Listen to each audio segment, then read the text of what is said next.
안녕하세요. 언약교회 이대수 집사입니다. 성경개요 둘러보기 신약편 14번째 시간 데살로니가 후서입니다.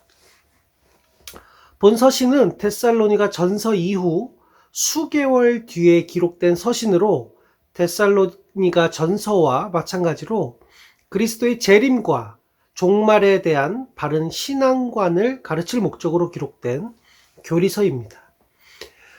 하지만 전서보다 본 서신의 분위기는 훨씬 더 단호합니다. 데살로니가 교회에는 여전히 임박한 종말관에 사로잡힌 자들이 사회생활을 게을리하고 성도들끼리 어울려 다니며 무리를 빚는 사례들이 잦아졌기 때문이었습니다. 그래서 본 서신에는 교리적 측면보다는 오히려 주님의 재림을 준비하는 성도의 바른 생활, 곧 실천적 측면이 집중적으로 조명되고 있습니다. 헬라어 원문 성경에서 본 서신의 명칭은 프로스 데살로니케이스 베타인데 이는 데살로니가인들에게 보내는 두 번째 편지란 뜻입니다. 데살로니가 후서는 이 제목에서 유래되었습니다.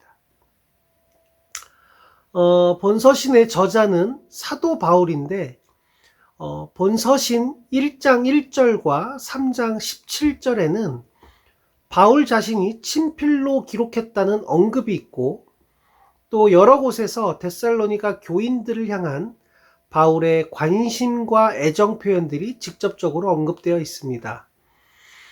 그리고 어투나 문체, 필지 등이 데살로니가 전서를 비롯한 바울의 다른 서신들과 일치하기 때문에 전통적으로 초대 교부를 비롯하여 대부분의 학자들은 본 서신을 바울의 저작으로 인정하고 있습니다. 본 서신은 2차 선교 여행 중이던 사도 바울이 고린도에 머물면서 데살로니가 교회를 향해 첫 번째 편지인 데살로니가 전서를 보냈지만 교회 상황이 호전되지 않고 그 서신으로 인한 오해마저 발생하자 이를 시정하기 위해 두 번째로 보낸 그런 서신입니다. 따라서 본 서신 역시 고린도에서 기록되었으며 그 시기는 고린도 사역 말기쯤인 기원 후 51년 말에서 52년 초순경에 기록된 것으로 추정되고 있습니다.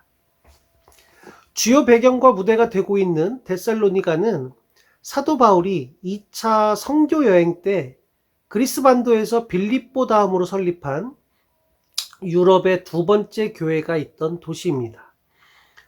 이곳은 동서양을 잇는 에그나티아 가도의 길목에 있어 일찍부터 교통과 무역이 발달한 정치 군사 도시로서 다민족이 섞여 살던 매우 화려하고 번창한 도시였습니다.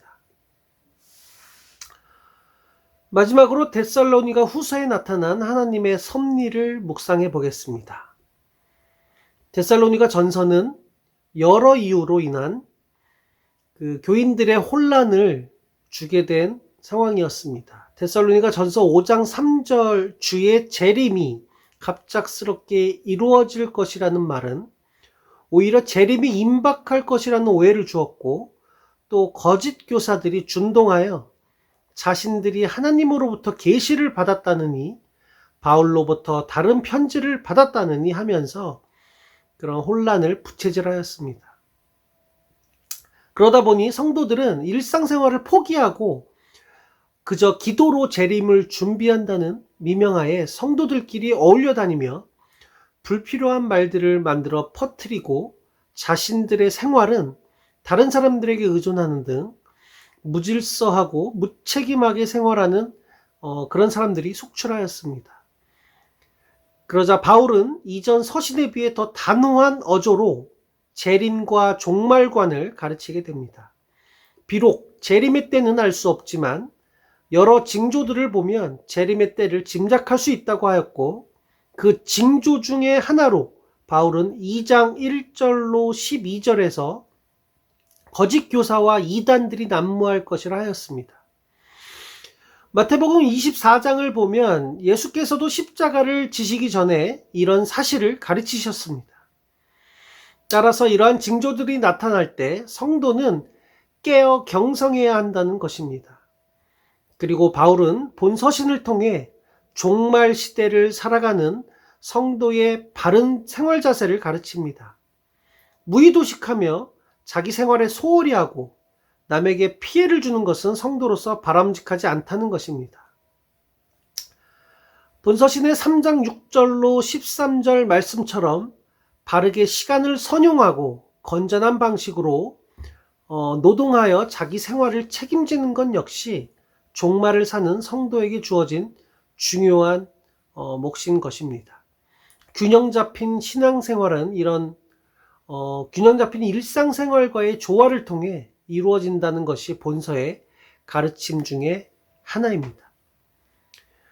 현재를 살아가는 저희 역시 이 같은 사도 바울의 가르침을 가슴에 새기고 말씀과 기도의 바탕 위에서 일상을 성실히 살아내야 할 것입니다. 할렐루야, 아멘.